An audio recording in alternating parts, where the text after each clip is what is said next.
So a nationwide test of the UK's emergency alert service will take place at 3 p.m. tomorrow. Messages will pop up on mobile phones across the country, along with a sound and vibration that will stop automatically after 10 seconds. People will just need to tap OK or swipe away the notification like any other, with no further action required. Well, joining me now is tech journalist Will Guyatt. Will, there's a lot of people been sort of complaining about this, that the long arm of the state is tapping into their screens. Should they be concerned, or is this just something to brush away?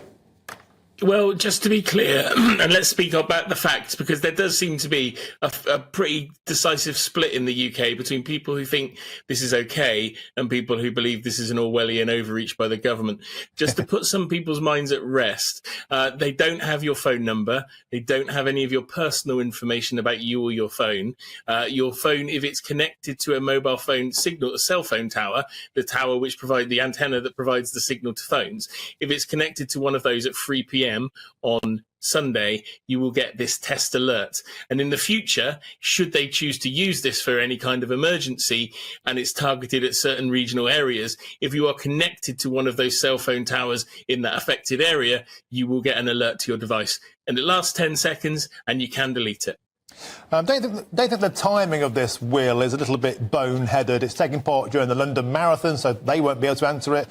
Football's about to kick off, they won't. And it's St George's Day, the patron saint of England, being interrupted so rudely by a bleep at 3 p.m. The timing is a bit off, isn't it? Now, I have to say, the sport questions and the marathon questions have been levelled at me about 25 times in the last week when I've been speaking about this. But nobody else, Martin, has talked to me about St George's Day. But I respect that certain people might feel that. It's a tricky one, right? When are you going to do this at a time that is acceptable? I should tell you that accidentally in Florida, they set off the emergency alert system the other morning at 4:15 a.m. So we're all going to be quite glad we're not getting an unexpected rude awakening from bed for a false alarm. This is being tested. You can, if you really want to, disable it on your device. If you've got an Android phone or an Apple phone, you can go into the settings and you can go to your notifications, and under there you'll have emergency alerts, and you can remove those and silence them. And that means this will not go off on your device. There have been some concerns thrown out. For example, women who have a second mobile phone to keep from their partner, if they're suffering from domestic violence, that could go off and be a giveaway on those kind of phones. I saw a report yesterday about owners of pet shops, again, distressed that this might start going off in pet shops and cause unnecessary distress to pets.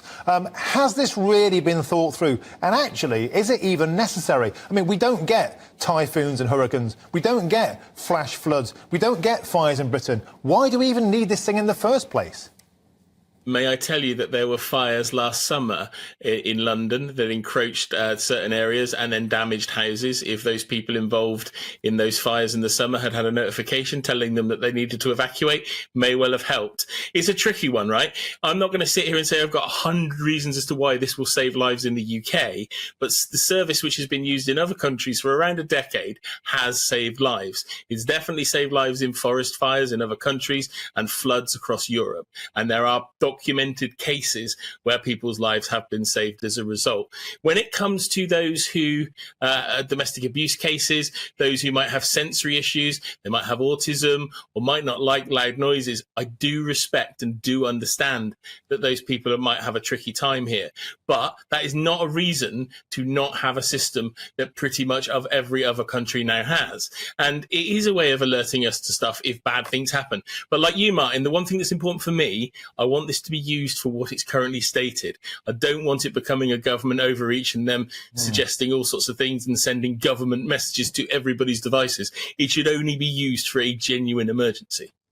Well, Will Guyatt, thank you for joining us on this important issue. I think actually a lot of the kind of scepticism towards this is because of government overreach during the pandemic.